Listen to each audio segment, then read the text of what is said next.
Muchas gracias, doctor, y buenas noches a todos ustedes y les agradezco la atención. Que no tengamos un PowerPoint clásico no significa que no haya preparado a conciencia este tema. Yo me he ido alejando de las imágenes del PowerPoint un poco en las últimas presentaciones. Eh, yo dejé la práctica activa de la neurocirugía hace ya casi 10 años. Y tuve un momento que tuve que volver porque el colega pero digamos, hace 7 años dejé y mi intención era dedicarme, y ha sido, dedicarme exclusivamente a fomentar y desarrollar la investigación clínica en América Latina.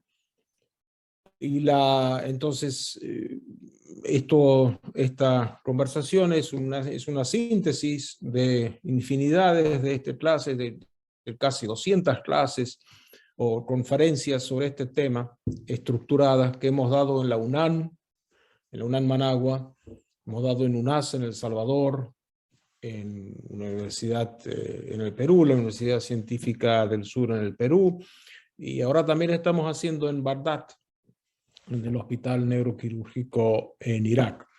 O sea, en honor y respetando el tiempo que ustedes le roban a sus actividades y le roban a sus familias para escucharme, yo les digo que esto no es que espero que se note hacia el final, que no es una conversación casual así, pasando por la calle. Una vez, cuando terminé la residencia, yo terminé mi residencia en el Hospital de Niños de Buenos Aires, residencia de neurocirugía pediátrica. Por esas razones de la vida yo siempre quise hacer pediatría, después cirugía pediátrica, después neurocirugía pediátrica, ¿no? Nunca tuve interés intelectual por los adultos. Y entonces fui a hacer una beca al único lugar que me permitían hacer una beca, que era en Sudáfrica, en la Universidad de Ciudad del Cabo. Y había un gran volumen de pacientes ahí. Y a raíz de eso, universidades de Estados Unidos, una de ellas en Virginia, mandaba a sus residentes, un residente por año, a que rotara 3-4 meses ahí. Y estamos haciendo el pase de sala, era neurocirugía general, pero íbamos a justamente coincidir el pase de sala por la parte pediátrica, y ahí veo, y hay un niño con un encéfalocele, un niño de Namibia, con un encéfalocele complejo, lo que se llama Chiari 3, en fin. Y yo ya había terminado, como dije, con mi residencia. Entonces los profesores se paran, hablan así, todos se dan vuelta, tornan hacia el joven residente de Estados Unidos y le pregunta cómo hacen esto en su hospital. Bueno, muy bien, interesante, digamos, que no sabía, no había visto uno, que no conocía un poco. Bien, hizo las cosas lógicas, ¿no? Y yo me quedé diciendo, bueno, ¿cuándo me van a preguntar a mí? Porque yo vi 5 de estos, ¿no? Es decir, y el pase siguió y no me preguntaron. Que esto va a lo que voy con esto, no es que no me preguntaron a mí quién era yo para estar diciendo qué ahí, sino decía, pucha, hay una gran cantidad de experiencia clínica en América Latina, como la hay en África, como la hay en Asia, y sin embargo esa experiencia clínica se diluye, o esa experiencia clínica ni siquiera es reconocida. Andando los años, a través de conseguimos unos fondos acá, e invitamos a un colega de Nicaragua, el doctor Juan Bosco González Torres.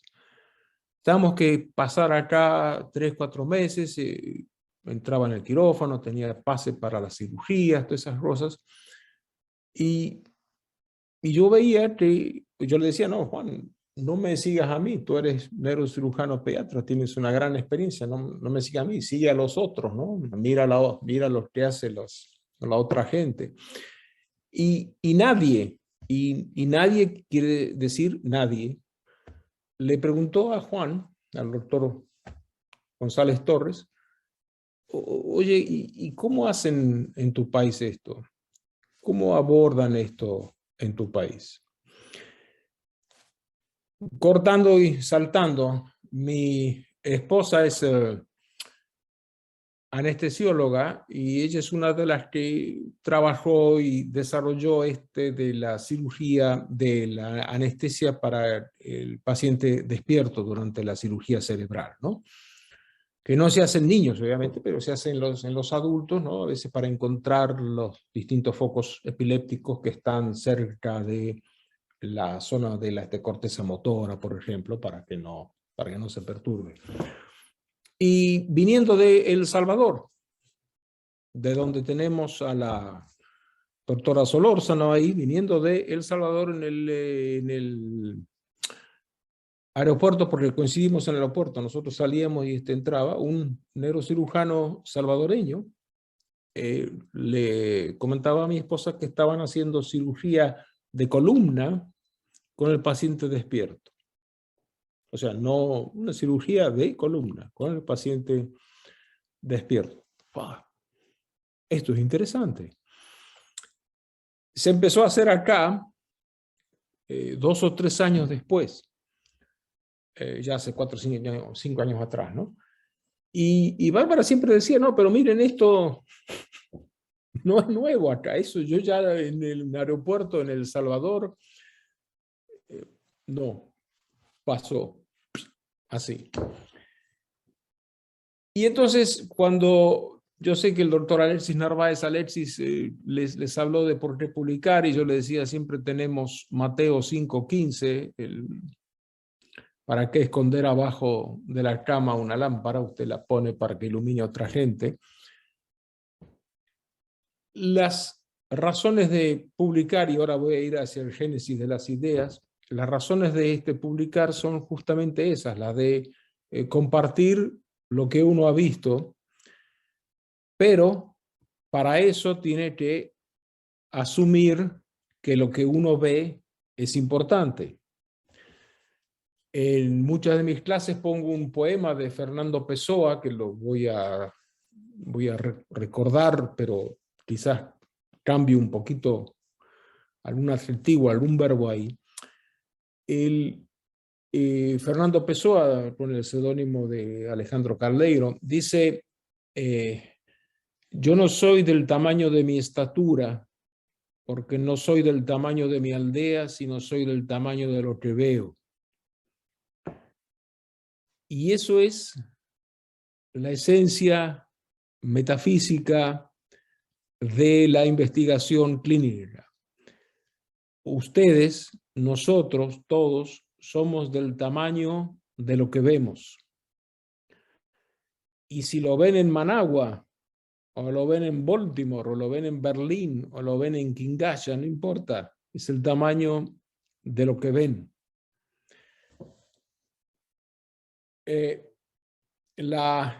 Y eso me lleva al tema central, que es génesis de la investigación clínica.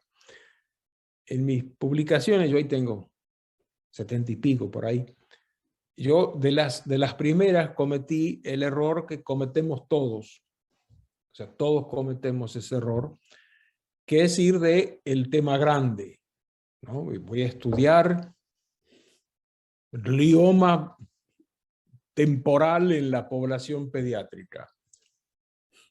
Eso no lleva a ningún lado y no termina siendo algo interesante.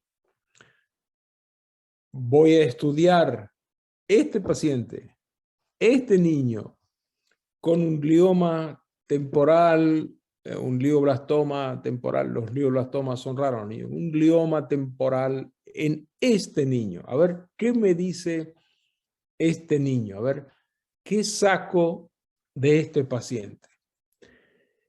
Y este paciente, el llamado paciente original, siempre tiene algo que no está en el libro. Muchísimas veces, todos lo hacemos, todos, ¿no? Acuérdense, yo soy como ustedes. Todos lo hacemos, bueno, 20% no andan bien, o un 20% sí se mejoran y el 80% tienen un mal pronóstico. Bueno, ¿qué pasa con ese 20%? ¿Dónde está ese 20%? ¿Qué es lo que tiene este paciente que me muestra que hay una respuesta diferente? Ustedes trabajan en hospitales, por los pasillos, por los corredores de los hospitales de ustedes, caminan las ideas para la investigación clínica. ¿Por qué este tiene algo distinto? Y después ya vemos que el laboratorio, que la biología molecular, una de las mentiras más grandes que hay es que se va del laboratorio a la cama del paciente, que la información va así. No, la información va de la cama del paciente al laboratorio. Hace 3, 4 días atrás murió Montagnier, que el doctor Montagnier, que ganó el premio Nobel de Medicina por haber descubierto o haber interpretado o clasificado el virus del SIDA. Bueno, el doctor Montagnier no hubiera sido absolutamente nada en su clasificación del virus del SIDA si 4 tipos acá, 4 colegas suyos y míos, clínicos, absolutos clínicos, acá en Los Ángeles, ahora estoy en mi casa y señalo hacia abajo donde está la universidad, se sentaron a conversar en el comedor, en la cafetería del hospital.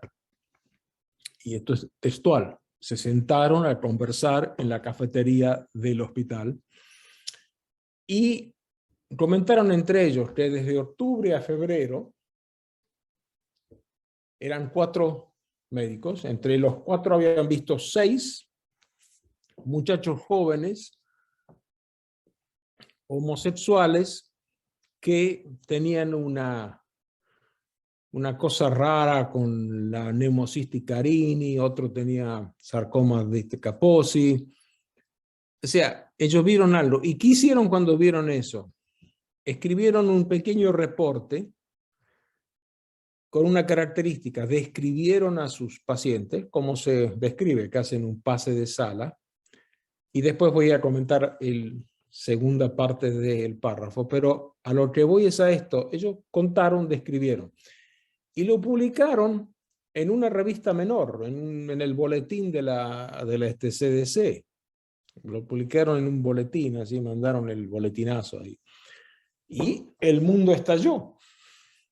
Salieron los de Nueva York diciendo, no, pero nosotros vimos 80 de esto. Los del Jackson Memorial en Miami, nosotros vimos 200. Ah, bueno, no importa. El doctor Gottlieb y sus colaboradores, Owen Witte y otros que ya me olvidé, 2 más, están ahí en el libro de historia porque ellos son clínicos, de la C a la S, clínicos. Y vieron eso en la consulta diaria. O sea, no es que los pacientes estaban en un cartelito diciendo preste atención a mí que tengo una enfermedad importante. Clínico, así. A raíz de eso, bueno, vino el famoso estallido social del SIDA. Y acá, 2 historias más sobre esto y no los aburro más con este tema. Voy a la segunda parte del desarrollo de la investigación clínica. Entonces acá era los años de la presidencia de Ronald Reagan, y no era solamente por Ronald Reagan, sino que se había un ambiente en el país que era muy observador de estas tradiciones, y esta era una enfermedad que afectaba a homosexuales, ¿no es cierto? Había gente que decía, no, es un castigo divino. Y la enfermedad entonces se empezaba a hacer, no había muchos fondos para la investigación, no se trabajaba mucho en ese asunto. Entonces un actor de una serie de televisión que ninguno de ustedes conoce, Starsky y Hutch, que los papás de ustedes conocen, Starsky, la esposa de él había contraído lo que ya se sabía por transfusión, había contraído el SIDA. La señora falleció y el hijo de ellos falleció también. Entonces este actor empezó a juntar fondos, empezó con su presencia, con su fama, empezó a juntar fondos, empezó a pedir y creó una pequeña fundación en el hospital, en la sección de pediatría de la UCLA, que le puso el nombre fundación porque algún nombre tenía que tener. Y esto está hablando del año 85, 87, por ahí, ¿no? 88. Y entonces quiero decir, con esto del año, quiero decir que no había transferencia de dinero por el internet, o sea, uno no mandaba el dinero por internet, uno tenía que llevar el cheque, ¿no? Y entonces Paul Michael Glaser, en el nombre del actor, aparcaba el carro frente al edificio de salud pública, que es una de las entradas que había del hospital de ese momento, caminaba por el corredor que habrá sido el corredor 3, un buen trecho, pegaba la vuelta a la derecha por el corredor 2, otro trecho grande, llegaba hasta pediatría, en el salón Marion Davis, entregaba el cheque y se volvía y se iba a su carro. Y así, por 3 meses, por 2 años, cada 3 meses, por 2 años. Y era un hombre que nunca hacía nada, un hombre siempre amable, entregaba el cheque y se iba. Pero entre el aparcamiento, entre el estacionamiento y las oficinas de pediatría había casi como 500 metros. El hospital en ese momento, ahora el hospital está enfrente de ese edificio. El hospital en ese momento era hospital y escuela de medicina y laboratorios. Era un hervidero de académicos. Y ahí pasaba este señor que lo conocían todos porque era un actor conocido, ¿no? Era una personalidad de la televisión y más de algunos se daría vuelta y él había sido siempre público acerca de el drama de su esposa y de su hijo. Hasta que se cruzó con 500 médicos, que se cruzó quizás 1000 veces con 500 médicos. El pasillo de un hospital, ¿no? Si camina así, el pasillo de un hospital grande, entonces pasillo grande, pasillo ancho, colmados de médicos.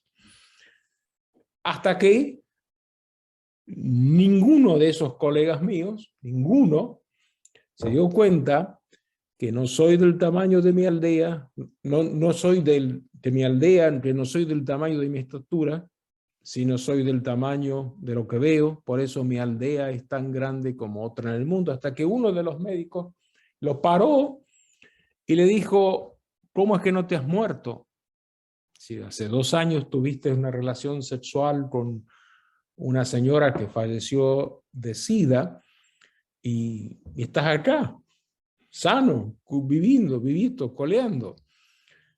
Y como me dijo una vez uno de los alumnos cuando cuento esta historia, con permiso de los protagonistas, y me dice, ¿cómo sabe que tuvo sexo sin protección? Le digo, bueno, porque tuvieron un hijo. Y el hijo, pobrecito, también falleció, ¿no? Entonces, y eso llevó, lo agarraron, lo subieron al 4º piso, le sacaron sangre y todo, 0, invicto.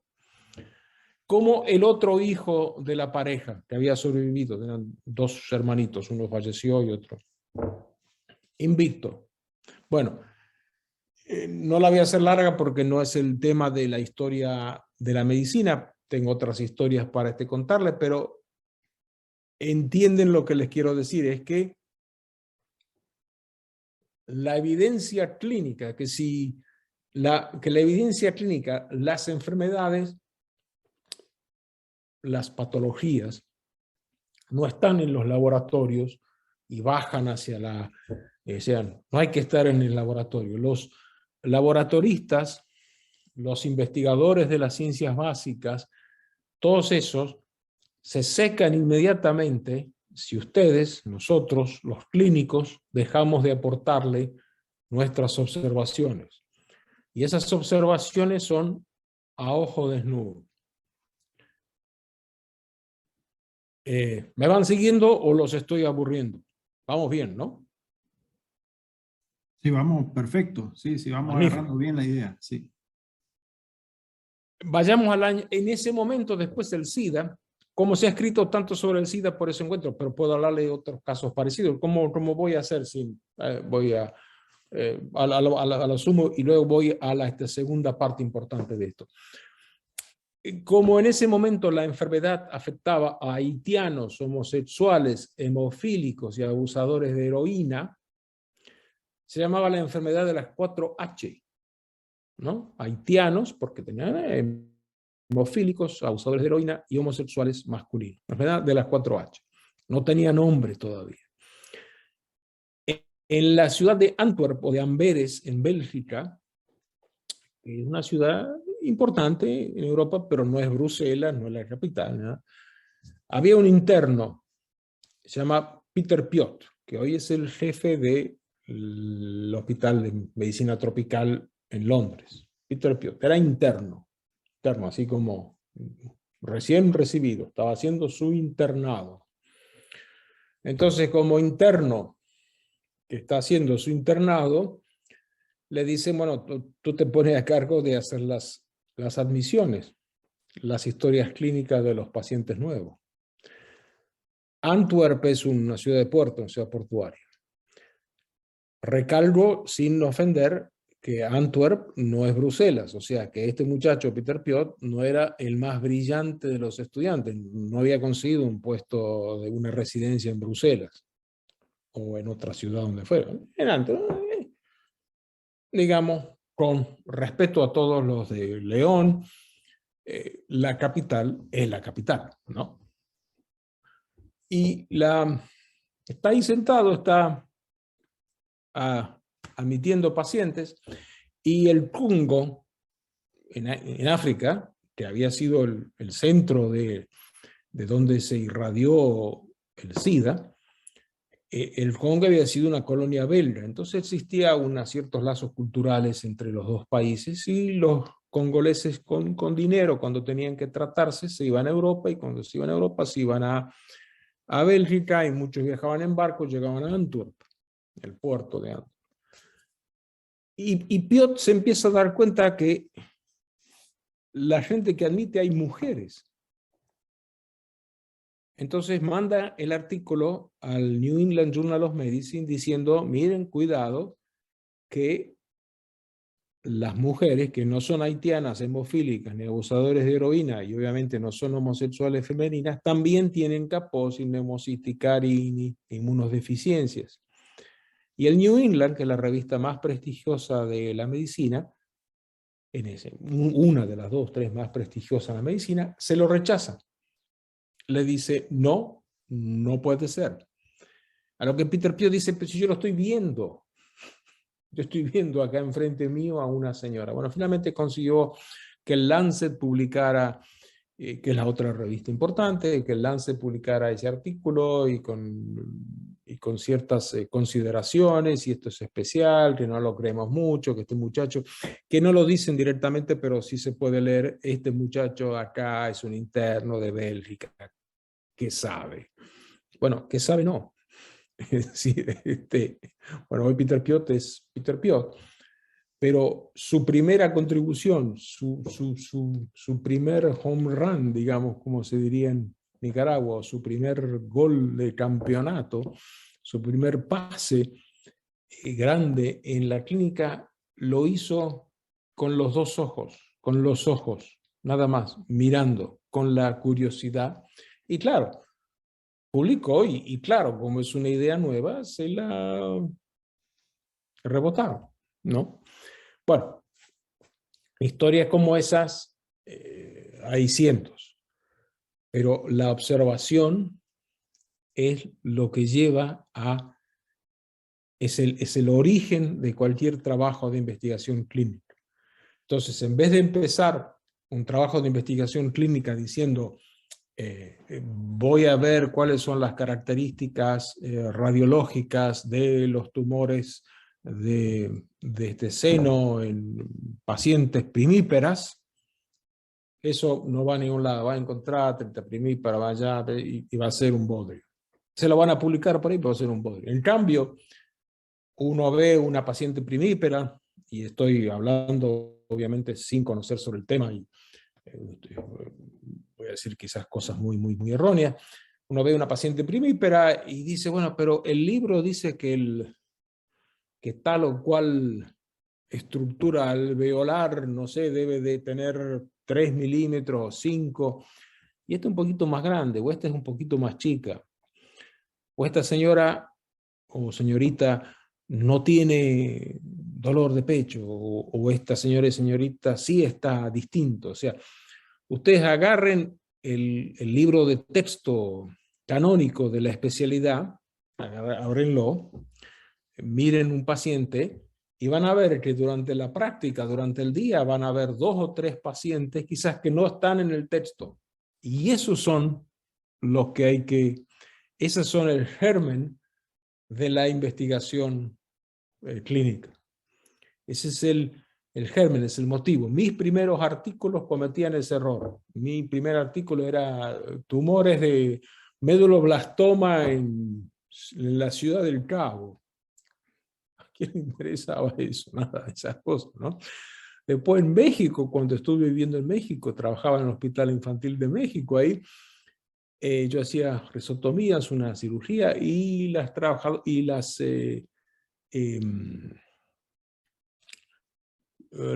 doctora García, una gran fisiatra mexicana, me dice, mira que los pacientes quedan medio aguachentos, quedan flojitos, ¿no? No, pero yo estoy haciendo las cosas como dice el libro, que hay que hacerlas. El libro dice, pero el libro dice que recuperan el tono muscular, sí, pero no todos. Ah, bueno, entonces vamos a ver a esos, los que no recuperan el tono muscular tan rápido como dice el libro. O sea, Peter Piot o el Dr. Steen, que lo paró a Paul Michael Laser, son ejemplos de los que existen cotidianamente muchísimos. No empiecen el tema, como digo, Génesis, no empiecen el tema desde el tema. Error que cometí yo, que si yo pudiera empezar de nuevo, yo empezaría desde el paciente, desde el individuo. Y después no sepan o no planeen hacia dónde van a ir. Porque, por ejemplo, en este caso del actor de Hollywood, dijeron, bueno, hay que ver si él es un caso único o hay más gente aparte del hijo también. ¿Dónde se va entonces? Y esto no se lo preguntaron a los laboratoristas, a los virólogos con los microscopios electrónicos de 50 millones de dólares y con escafandras descartables, ¿no? Entre 2 o 3 clínicos se sentaron y decían, bueno, ¿cómo hacemos para saber? Bueno, para saber esto hace falta encontrar a una población sexualmente activa y multitudinaria. Y esas son las trabajadoras del sexo. Entonces se fueron a Uganda y entonces empezaron a testear señoras, otras heroínas de la medicina, empezaron a ver que algunas tenían SIDA pero vieron después, bueno, ¿con quién tuviste relaciones? Estuve con fulano, mengano, perengano. Bueno, fulano y mengano también tenía SIDA, pero perengano no. Y a la inversa también. Bueno, pero de eso salió que hoy en día se entiende la transmisión transplacentaria del virus y gracias a Dios, ningún niño más o menos en buenas condiciones se infecta transplacentariamente de una madre contaminada. O sea, no necesariamente sepan hacia dónde van. Hay un cirujano y anestesiólogo francés, hombre muy inteligente, Laborit. Laborit era cirujano en Túnez, cirujano naval en Túnez. No era, y esto en el año 60, ¿no? Es decir, bueno, no era 60, 70, o sea que no era en el hospital naval importante de Bethesda en Maryland, el hospital naval en Túnez, y él operaba pacientes y veía que los pacientes, a algunos le sangraban mucho. No sé qué cirugía abdominal hacía. Entonces leyó ahí que que la histamina en un vasodilatador, como saben, entonces leyó por ahí, y si les doy antihistamínicos, ¿para qué? Constringan para que tenga una vasoconstricción. Obviamente, cuando publicó esto, ni hizo referencia a la vasoconstricción, no hubo cambios, pero notó, otra vez, notó con sus dos ojos, sin nada, que los pacientes estaban más calmos. Bueno, de ahí salió la clorpromacina, y no le dieron el Nobel a Laborit porque en el comité Nobel estaban enojados con él y con uno de sus colaboradores. Ideas como estas salen de la observación clínica.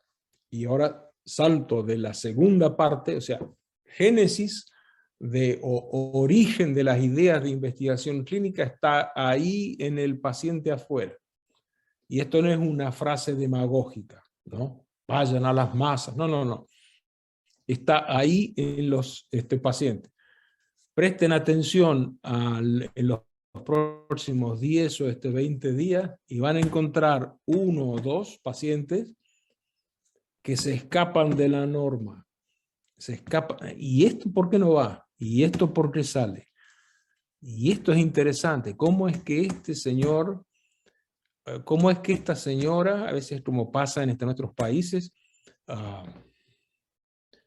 no pudo venir a completar el tratamiento cada 3 meses por los transportes o por las lluvias, por lo que sea, porque vive lejos, por dinero, y ahora está acá, está 1 año después y el tumor más o menos está del mismo tamaño. No digo que se ha curado milagrosamente, no digo, no, que se ha curado porque le daba una hierba por ahí, no, el tumor. Mucha gente dice, acá mucha gente dice, tiene el tumor que se opera.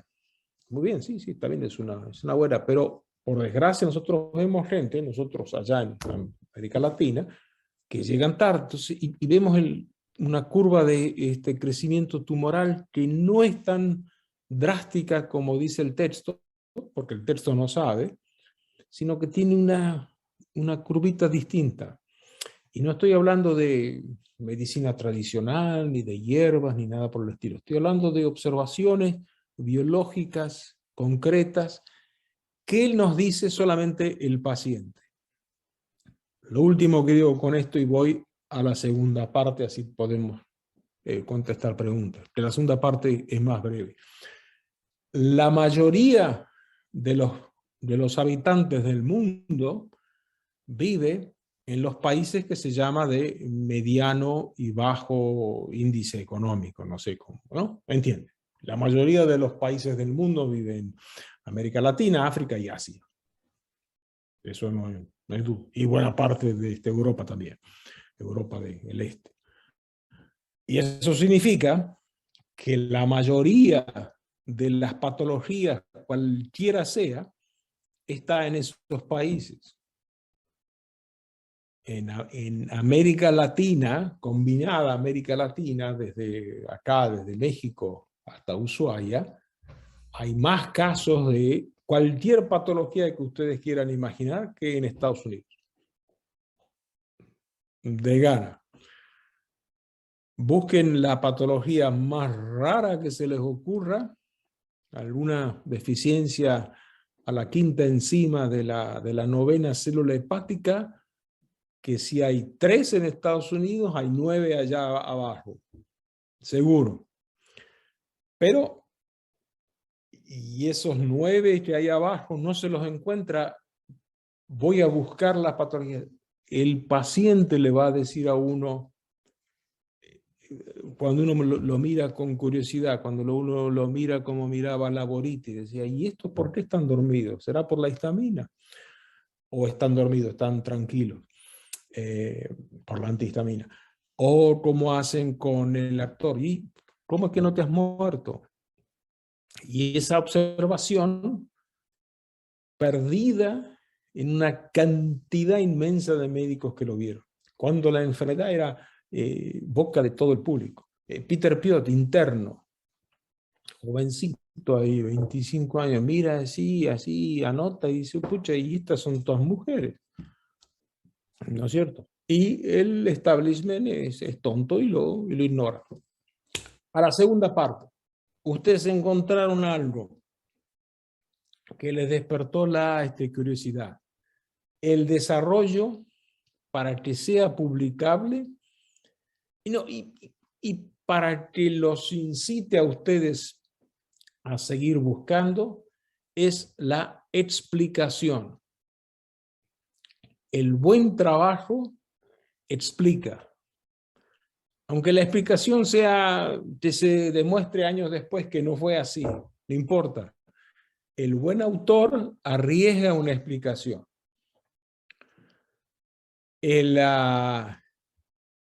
No sé, el martes pasado jugaron el Paris Saint-Germain contra el Real Madrid. El comentarista deportivo que dice que va a ganar el Paris Saint-Germain porque yo soy francés, o el comentarista que dice que va a ganar el Real Madrid porque yo soy español, eso nadie le da importancia. Comentarista que dice va a ganar A porque el juego de busca una explicación. Acá el sábado pasado estuvo el domingo pasado estuvo el Super Bowl, ¿no? Que lo ganó los Carneros de Los Ángeles. A mí me divierte siempre leer los pronósticos de los distintos periódicos en línea, ¿no? Y hay pronósticos que dicen, van a ganar los Rams, van a los Bengals por 2 o 3 cosas. En cambio, hay unos cuantos periodistas en otros diarios que explican por qué van a ganar los Rams, por qué van a ganar los bengalíes, cuál es el defecto de los Rams, cuál es el defecto de los bengalíes, cuál es mi pronóstico. Y muchos de esos se equivocaron, pero no importa, arriesgaron una explicación. Dijeron, ¿y esto por qué? Expliquemos por qué. Tiempo atrás veo un paciente con artrocitoma de vías ópticas grande, una niña, que no le pudimos hacer nada, y el padre dice, no le hagamos nada porque cirugía no se puede, ocupaba todas las vías ópticas hasta la parte temporal. Quimioterapia, ¿para qué? Si no sirve, si es un artrocitoma de bajo grado, y radiación, una niña de 2 años, le íbamos a quemar el cerebro. No hicimos nada. Un año después se fue el tumor. Al poco tiempo, un tiempo después, encuentro una niña con un tumor parecido, pero de tronco encefálico. También los papás dijeron, nada, sigamos. Y esta niña de tronco encefálico, al año siguiente, y muestro en mis clases estas distintas imágenes, ¿no? El tumor se va. Muy bien. Ni idea, un pedacito de biopsia chiquitito ahí, ¿qué íbamos a hacer? No, nada, no podemos sacar nada. Pero mirando el tumor, lo vimos grande. Entonces dijimos, ¿no será que los tumores crecen y llegan a un volumen y después de ese volumen implosionan? Que no todos, puede ser uno.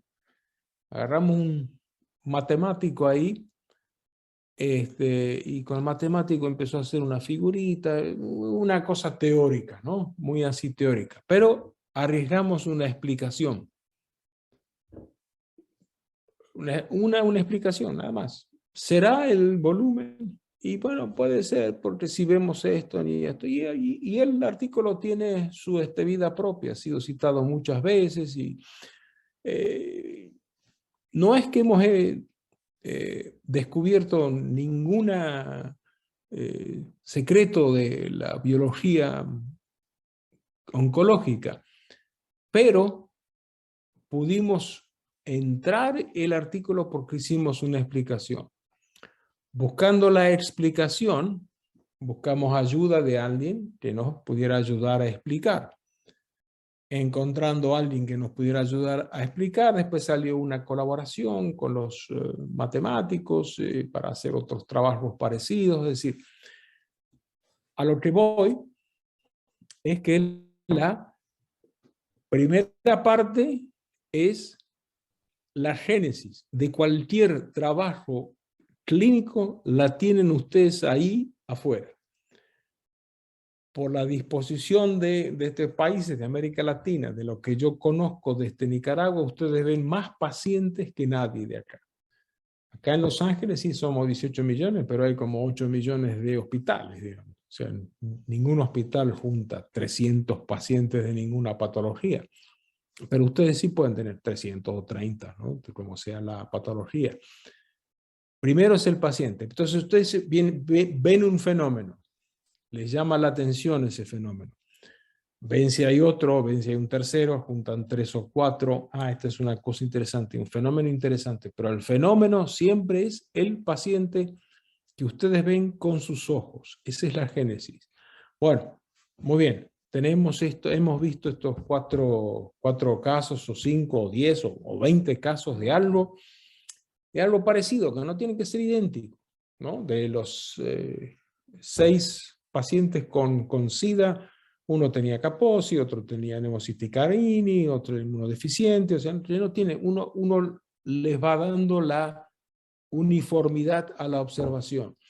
Y lo segundo, arriesga una explicación, propone una explicación. Como se imaginan, y acá veo que se oscurece esta pantalla un poco, como se imaginan,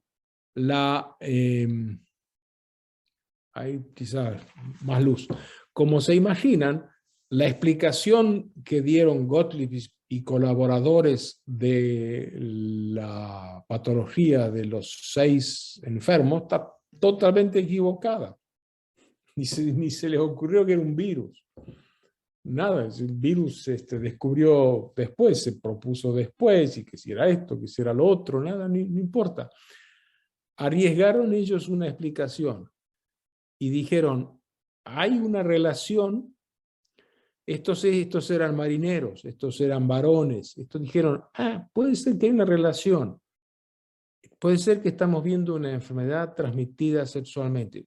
Una explicación nada más. Ya sabemos que está transmitida sexualmente, pero transmitida por transfusión también. O sea que la explicación no tiene que ser absolutamente cierta. Y con esto termino, un ejemplo más.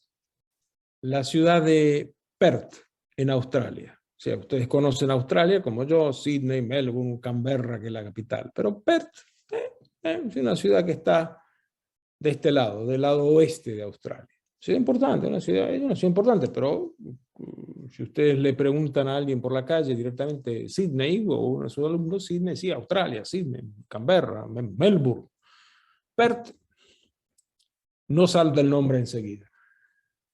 En Perth estaba un patólogo en el año 80, mirando preparados ahí, patólogo, no patólogo clínico, empleado del hospital.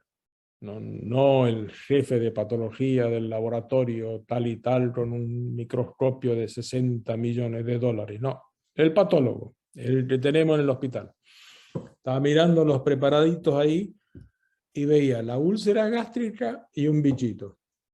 La úlcera gástrica y un bichito. Aquí, qué interesante. Busca en la literatura y encuentra que ya otra gente, ya 6, 7 trabajos, inclusive uno de los últimos recientes, previos, y esto de los años 80, ¿no? De Steer Colin Jones, también ellos veían esto con esto. Y Colin Jones identificaron erróneamente que era Pseudomonas aeruginosa, pero no importa.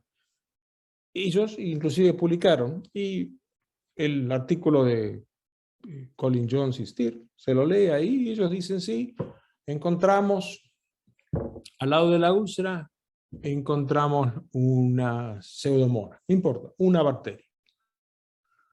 La úlcera una bacteria. Y estudiaron la reacción inflamatoria de la úlcera y si se curaba con algún antiinflamatorio. No me acuerdo los detalles. No buscaron una explicación. Warren, el patólogo, mira ahí y dice, ¿no será que el bichito es responsable de la úlcera? Entonces se agarró, y yo me los confundo, es Marshall y Warren. Yo no me acuerdo si Marshall era el patólogo y Warren era el interno o al revés. Marshall y Warren, así es como Batman y Robin. Y el patólogo entonces, ¿a quién engancha para que lo ayude con esto? Otra vez al interno. El interno que anda por ahí le dice, vente para acá, a ver, ayúdame a diseñar este estudio. Empezamos a ver y vieron retrospectivamente bichito patólogo, entonces hicieron un estudio prospectivo, pero arriesgaron eso, una explicación. Los otros vieron la relación. Pseudomonas, no importa, bacteria, úlcera, bacteria, úlcera. Estos vieron bacteria y úlcera, pero dijeron, ¿no será que la bacteria explica la úlcera? ¿No será que esto no es una coincidencia? ¿No será que? O sea, buscaron una explicación.